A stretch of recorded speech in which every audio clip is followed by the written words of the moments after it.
Hello Exiles, Red Lord here, and today I'm presenting you the first ever poison shark. Why? Tornado, sharks, poison, crit, perfect agony, assassin, along with Stormbrand of Indecision. That's the TLDR. But let's start off with giving you a map showcase of something. Okay, so for this character I haven't done pretty much anything on the build just yet. I was just pretty much putting it together all the time.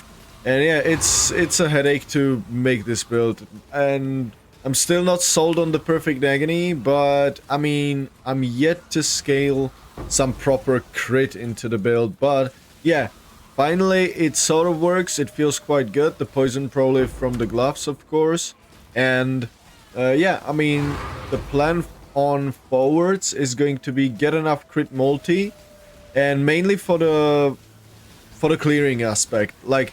I mean, single targets just, I feel like, is gonna be in this build. I'm not scared about the single target part of the build, but I want to clear to make it feel better, and for that I just think I need raw damage. Like, not raw damage exactly, but first of all I need a better staff. I've got a pretty bad staff that I just bought as a starting thing and then fractured it, and yeah, you'll see that when we get into the gear section. But yeah, I'll work on my items definitely, and I need to get jewels. I need to get some points on the skill tree. I'm still only level 86, just hit it actually. But yeah, as you can see, the build clears somewhat nicely, like it's doable, but there's no like defense modifiers on this map as far as I remember, so keep that in mind. But yeah, the single target I think is just going to be there eventually. Or yeah, as I said, the single target is gonna be good, but the clear, for that I need to scale it a bit more. But then on the other hand, I mean, I could just swap in 1-to-1 arc with the Stormbrand and the clear should be way better. But yeah, for that first I'll need to get 100% crit chance, because if we don't crit, we don't actually apply poisons because of perfect agony. But yeah, it's poison, it's tornado of elemental turbulence. It takes time to ramp, but once it ramps, the damage actually is not bad, and it's extremely it's extremely comfy playstyle of you just pretty much casting tornadoes from far away and being AFK, because yeah, the tornadoes do damage themselves, and then they of course do the majority of the damage by poisoning the enemy. So it's, I would say, the ultimate coward playstyle, I would say. But yeah, as you can see, I have yet to scale some proper numbers, and the damage just, like, the damage I think is gonna be there. It's gonna be at least a couple millions. Nonetheless, even if the damage is bad, it feels good to play, because, as I said, again, reflecting miss, click that. Never mind.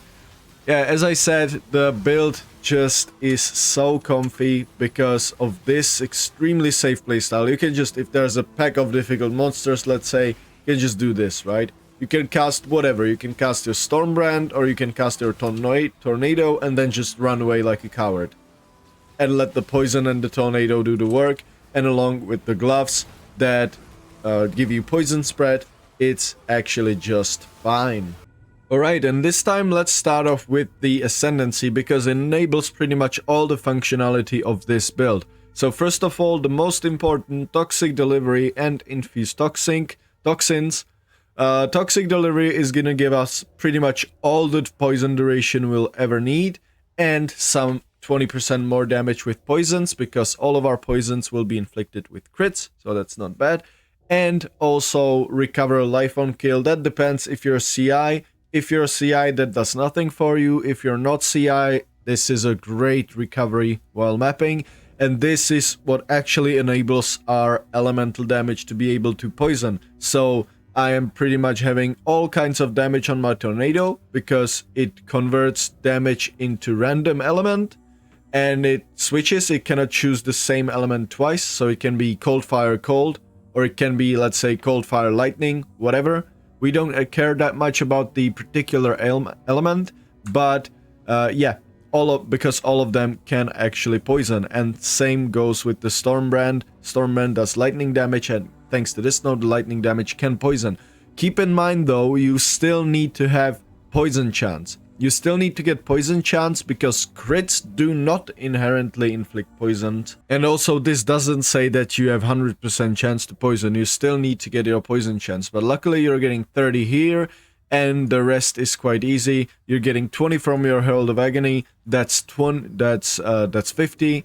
Then you're getting 10, 25 right here from these two nodes. That's 75, and the last 25 we're getting from these two nodes. So we're at exactly 100% chance to poison, as you can see right here. Chance to poison, 100%. Alright, and the other part of the Ascendancy, which kind of also enables this build, at least the perfect Agony scaling, is Mystical Infusion. Just because the Stormbrand and the Elemental Turbulence have terrible base crit chance. Tornado has 5% base crit and Stormbrand has 6% base crit. This is absolutely atrocious, right? So with this node right here, we're rewriting the base crit to what our weapon's base crit is. So instead of 5% for Tornado, it's the 9.82% base crit from our weapon, essentially giving us almost 5% base crit, right? That's full on brittle. So, and this works even for the Stormbrand. So thanks to this node, I'm able to actually go Perfect Agony, because Perfect Agony needs your hits to be crit to be able to apply poison. So we ideally need to get to 100% crit. And I'll quickly follow up with the skill tree. We're Assassin, of course, so we're starting in the top right location, and I'm trying to scale as much increased energy shield and evasion as possible, and also some increased global damage. So right away from the start, I'm not saving any points by going around. I'm taking these evasion energy shield nodes hybrids, and then it's all about crit chance, crit multi, all across the skill tree, and trying to balance evasion, energy shield, and poison chance, and crit, and all of that. And that's why I think that going actually Perfect Agony might not even be the play. I like it. It's something different, and not a lot of people actually seems to be playing it, right? And that's why I kind of wanted to go for Perfect Agony, try it for myself, never played with it. But the thing is, I'm currently not sold on it. We shall see once I get to like 600 crit multi. I'm currently at, I think, 350, 400. Depends on if it's single target or not. So that's really not a lot. But yeah, I mean, we shall see if Perfect Agony will actually be good for a build like this. But currently, I am pretty happy with the skill tree. I have an idea of where to go for next. And yeah, I'm just gonna have to get like pretty much 2 rare, some quadruple crit multi jewels or something like that, or triple crit multi. Triple crit multi shouldn't be that hard, because just go for spell, lightning, and elemental crit multi, and it's gonna affect both the Stormbrand and the Tornado. So triple crit multi jewels shouldn't be that big of a problem, and they're usually worth like 4 div each. We shall see. But yeah, as I said, not sold on the Perfect Agony. And how do we scale increased damage with this build? It's pretty much through cluster jewels mainly. I may change these, we shall see.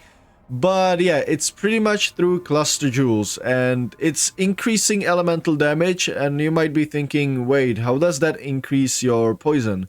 It's because the node all damage can poison. That means that you can actually get more elemental damage multipliers or elemental damage increases, and it's going to give you increased poison damage. If this node would say 25% increased damage with poison instead increased elemental damage, it would be the same damage multiplier, completely the same. So you don't have to worry much about that. And yeah, other than that, some spell suppression, currently at 98 spell suppression, while at maximum energy shield because of this node. That's giving me 10 spell suppress. And yeah, can easily fix that with a better roll on a body armor, or better roll, yeah, better tier actually. Yeah, and these cluster jewels are both pretty much the same. I don't know, I'm not sold on these. I may change them.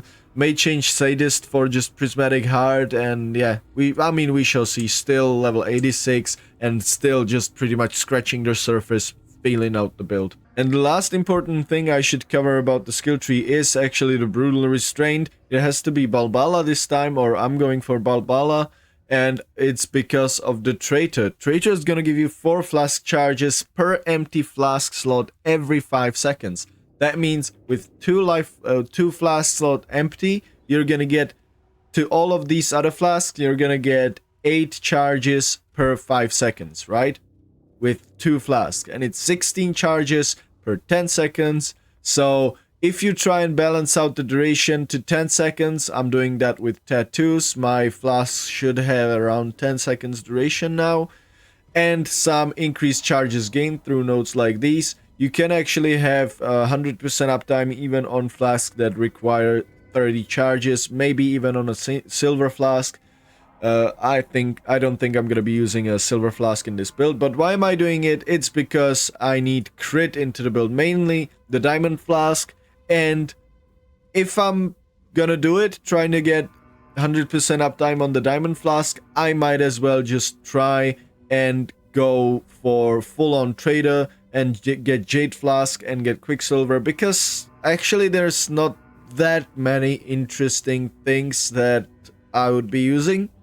So I just decided that I'm gonna go traitor this time. I haven't went for it in a while, in a really long time. So pretty much while mapping, the uptime is of course 100%. And while bossing, I think I've not done much bossing. I've done just pretty much one invitation, but I think from what I've seen in that invitation, it was pretty much 100% uptime, yes, because of all the duration tattoos that I have.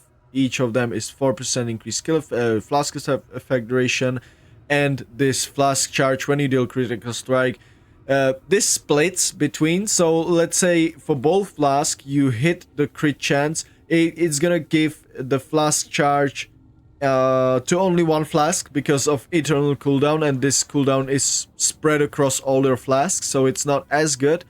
But with all the increased charges gained and with the passive charges gained from the traitor and the duration, I think having the crit on both of these might actually be good and be enough for 100% uptime even on bosses. I mean, we shall see once I do some further testing. Alright, let's now finally get into the gear, and I'm using repercussion stuff, and it's just because of the implicit spend energy shield before mana for the cost of socketed skills, as well as giving us some flat energy shield.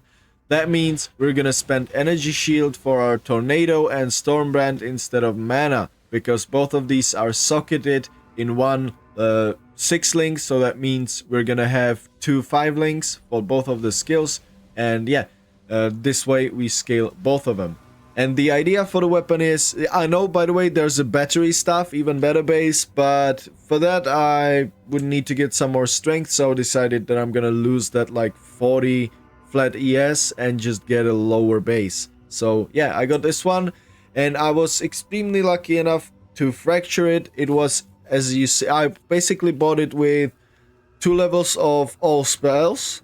No, I bought it with 1 levels of all spells and 3 lightning, and I divide it into the levels of all spells. I try to, first of all, I try to annul fire damage to spells, and unfortunately I annulled the lightning, so then it pretty much had just 4 modifiers because of the crafting one. I removed the crafting one, so it had the 4 modifiers, and then I fracturing orbed, and luckily I fractured after dividing it to +2 levels, of course.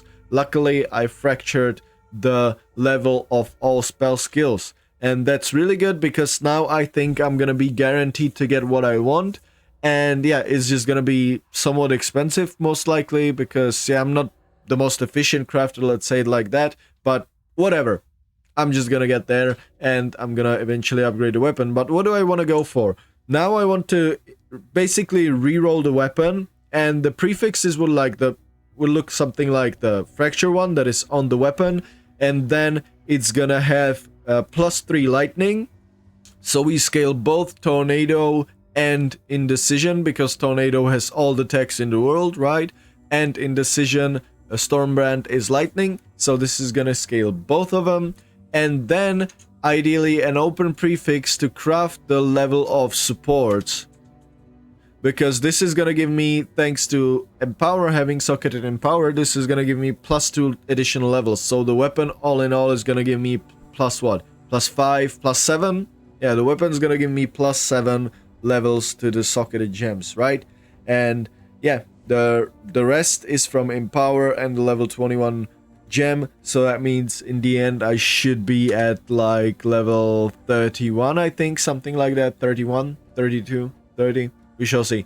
But whatever, this is gonna be what I'm gonna be aiming for the weapon. And other than that, of course, the base crit for the weapon, spell crit, and cast speed's not bad, it feels good, but ideally I think I would like to have crit multi. We shall see what will I land on. Maybe I'll be lucky enough to just keep these suffixes and get better prefixes. We shall see what will I do with the weapon. Alright, for the rest of the gear, it's fairly easy. Alessia's Delight, got the corruption with crit multi, of course, and I'm stacking frenzy charges on this build. So I'm going Alessia's Delight, I'm going Ralakesh, so I actually am permanently on maximum frenzies, as you can see here in the charges, 8 out of 8 frenzy charges, right? And this is gonna, the additional charges, frenzy charges we generate are gonna be turned into affliction charges, and for each affliction charge you get more effect of non-damaging ailments and more damage with ailments at the same time. I think it's 8%, yes. But yeah. So we're going like dual charges, of course, with Ralakesh, and I'm yoinking the what's it called, Swift Killer from Trickster Ascendancy. And yeah, bought this combo for 3 div.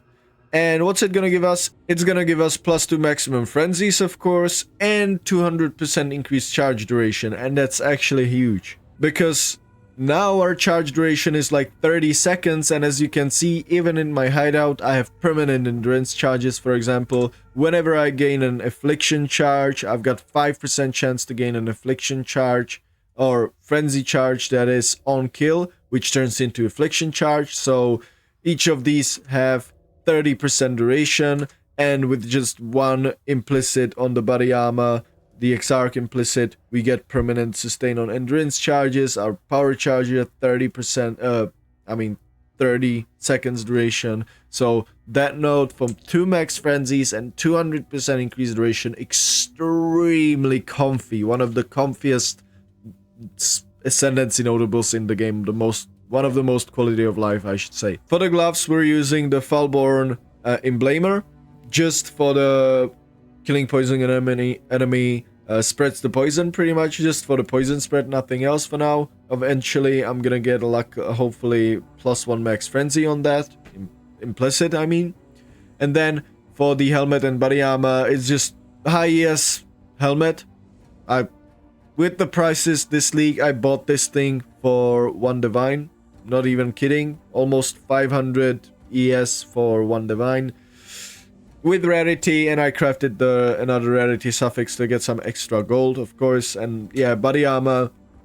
In terms of the implicits, I'm going for cast speed and reservation, of course. And the body armor, it's just, I went for energy shield and the endurance charge on the implicit. And other than that, it's again just very simple. High evasion, high ES, spell suppression, and 1 resist. That's all I needed. And crafted the strength and intelligence. And yeah, that's pretty much like the defensive part. Very simple in this build. And for the jewelry, that's a bit more interesting. I'm currently using the new ring Unseen Who. Bought this thing with these rolls.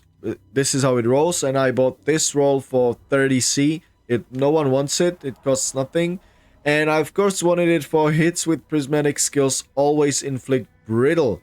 And from what I've seen on most bosses, I have like 2.5 brittle, and I don't think I might not even need the brittle. I might have went a bit too overboard on the crit. Yeah, you're actually not going to see it in hideout, but once I have once I'm mapping, once I have all the stuff like frenzy charges, the flask on, and all of that, I'm at like 80% crit, and that's not counting the assassin's mark, and I'm gonna still get some crit here. That's 100% increased crit, and still gonna get some crit here. So I don't think I think I might not even need a brittle. So And if I need it, this ring does really not that much for me, so I might end up eventually replacing it. The other ring is Le Hoop, and you can get this cool Foulborn Corruption with increased global crit strike multi. Crit multi for this build is actually huge, right? Because of Perfect Agony, and it gives us, I mean, everything we need. It gives us attributes, it gives us increased damage, and gives us resists. And got this corruption with bleeding cannot be inflicted. That means with CI, I'm poison immune, completely chaos immune actually. With Relakesh, I'm corrupted blood immune, and with this ring corruption, I'm bleeding immune. So the only thing left is, thanks to Purity of Elements, I'm Element immune. So the only thing left is getting immunity on Burning Ground, and even with pretty much no regen of Energy Shield, yeah, not really dying to dots. So yeah. Got this for 3 div. And lastly, it's all surprising again, got this for 60C with the Grace. No one wants the Grace one, so yeah, might as well take it, right? Grace has no reservation, that's why we can run so many auras in this build. Right, for the skill gem setup, there's not that much to explain anymore, so Tornado of Elemental Turbulence, of course, Stormbrand of Indecision along with Empower, crit damage, efficacy, and Unbound Ailments. Efficacy is not just more damage, but also quality of life, because it increases skill effect duration, which means you're not going to be having to press tornadoes as much. It's 6 seconds duration, and the Stormbrand is 7.5 seconds duration. So this really is damage over time build times 2, because you're dealing damage over time, and at the same time, the skills that are dealing the damage over time are damage over time sort of themselves, right? So, cowardly playstyle, right? Alright, other than that, the 5-link setup, it doesn't have to be a 6-link. It's Discipline, Malevolence, Purity of Elements, Herald of Agony, and Enlighten level 3. That's enough for now. And Grace can be a standalone, because we've got the all-surprising for Grace. If you've got for Purity or for Malevolence, then just switch them out, right? Other than that, it's Frostblink, Despair, Inspiration, and Assassin's Mark. Inspiration because it lowers the mana cost of all of these. So, yeah, that's why I'm using it. And other than that, there's not really anything I can think of. I'm thinking I'm gonna do a Val Arc setup in my gloves, since it's supported by Vile Toxin. So, get another 5-link into the build, just maybe for Val Arc. Or maybe even get Unleash, but I cannot really do Unleash, because then I don't have enough mana. Maybe once I get level 4 Enlighten, I'll do Unleash Arc in this setup, and just some additional button to press every now and then, right? But yeah, for now, I'm just gonna do Val Arc setup, because Val Arc doesn't cost any mana whatsoever. It just costs souls, and I'm just gonna press it on big stuff like Big Breaches, Legions, whatever. And I think if you've played Arc before, I think you are well aware how good Val Arc pressing feels, especially in stuff like Legions and all of that. As I said, for the rest of the gems, I have no idea. I've got 4 more sockets. Maybe I'm just gonna slot in some jewels or some gems that I'm just going to level for profit. I have no idea. Alright, and why did I actually decide to go for staffs and not just a wand and having a normal like 6-link and figuring out the mana and all of that? I decided that I'm gonna go for this staff mainly, basically when I was theory crafting, I was thinking about this stuff to sort of fix my mana. Originally, I wanted to have 2 6-links, right? In a body armor, having the Stormbrand 6-link and then having the Tornado 6-link.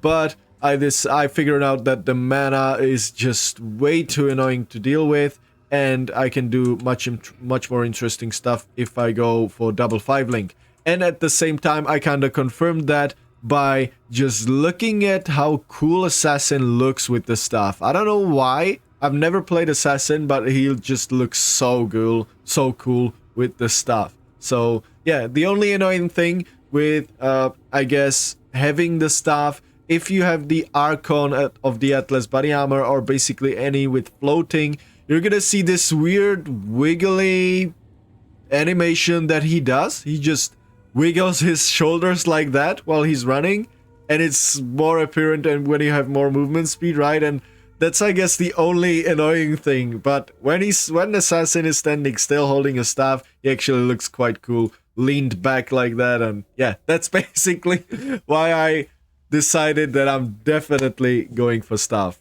But yeah, with that said, exiles, thank you very much for watching and see you in the next one.